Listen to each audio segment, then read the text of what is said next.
And residents in West Pokot and Turkana borders have been displaced after banditry attacks in the area. Several villages remain deserted while trading centers are closed as locals flee to safer regions as a result of recent killing at Laluaporoi village, Lokwamosin area in River Kerio. Area leaders in security-prone areas of Baringo, Elgeyo Marakwet and West Pokot counties have welcomed the ongoing security operations that seek to restore calm in the region. The leaders hope this new process will yield fruit. Let's listen in.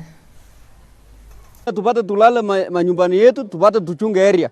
Sisi hata mimi ni kijana na hiyo mambo ya KPR ikiandikwa hata sisi tunaweza saidia area kwa sababu tukichunga area mkwara hawezi ingia bila anataka. I keep on saying that government should enact a law that requires that anybody who loses his livestock for reasons of insecurity, those who lose their lives, they must be compensated within a given period of time by the government, so that it compels the government to take the necessary steps to ensure that private property is protected. Tumejua ya kwamba wale waliochukua zile viti zetu si walemavu na walichukua kwa niaba ya walemavu. Unawezaje kwenda kutetea mlemavu na wewe sio mlemavu?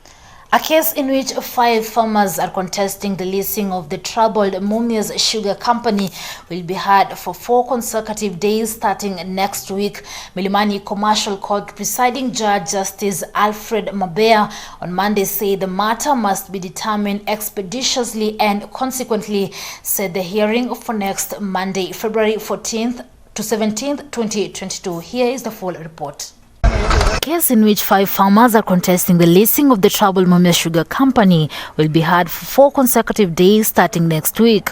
Milimani Commercial Court presiding Judge Justice Alfred Mabea on Monday said the matter must be determined expeditiously and consequently set for the hearing for next Monday, February 14th to 17th, 2022.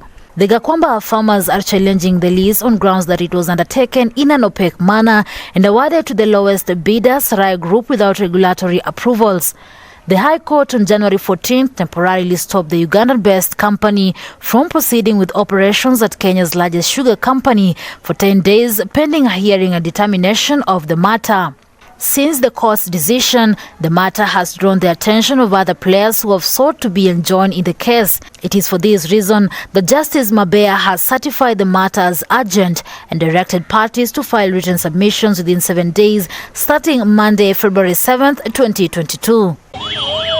Mabea noted that since the case by the farmers was filed in court in January 2022, several applications have been filed by less than 5 interested parties, with other parties seeking to set aside the order, another party filing preliminary objection to the suit, and others seeking to be enjoined in the matter. The Ugandan-based company won the lease even after placing the third highest bid of 11.5 billion shillings in the lease battle. At KCB kuna only 540 million peke yake, so kwa sababu haifai. So walikuwa na politicize, wanasiasa walikuwa na politicize sana. Pia Senate ilikuwa imeingilia katikati. Sasa sisi leo tunataka tushukuru sana kwa uamuzi wa koti.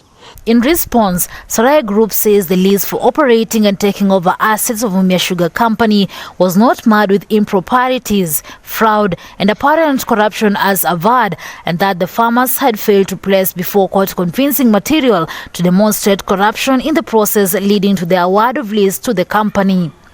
Sarai Group argues that the assets of Mumias Sugar Company are resting away because of the order stopping its operations.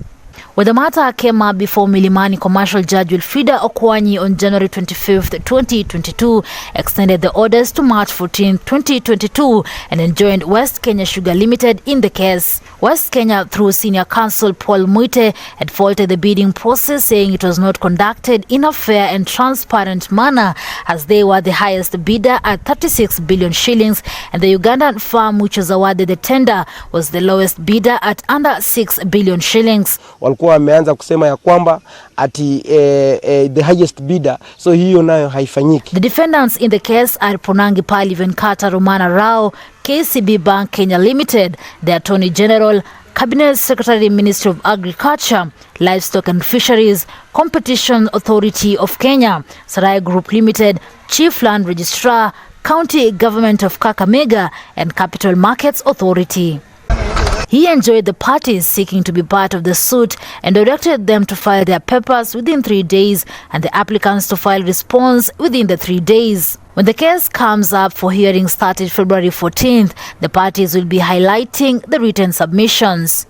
On his part, KCB Administrator Ponangipali Venkata Ramana said the lease was awarded to Saraya Group because during technical evaluation, it was noted that if West Kenya Sugar Company was awarded the lease of the assets of Mumias Sugar Company, then Raya Group of companies will control at least 41.95% of the total sugarcane crushing capacity per day in Kenya.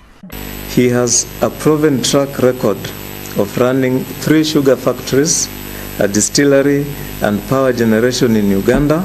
The county government of Kakamega raised a preliminary objection to the suit, saying it is misconvinced, incompetent, and does not show a reasonable course of action against the county. Hii kampuni ya Mumias ni kampuni ya binafsi. Sasa mimi nikitaka kulisi gari yangu hii, utaenda kotini kusimamisha mimi? Na hiyo ni gari yangu, iko na logbook ya hiyo gari. Vitu private serikali inaingiliaje? So mkiendelea kujakuwa watu kama hao, ni shauri yenu. Watu ambao wanajitakia wewe hao tumbo yao. Competition Authority of Kenya CAK says no merger approval has been submitted to them in relation to the leasing of the assets of Mumias Sugar Company, and it is evident that Rao's decision to hand over the assets of the company to Saraya Group is blatant disregard and violation of the law and amounts to criminal conduct under the Competition Act 2010. For Maisha Prime News, Maisha Television, I'm Rida Kering Chebet.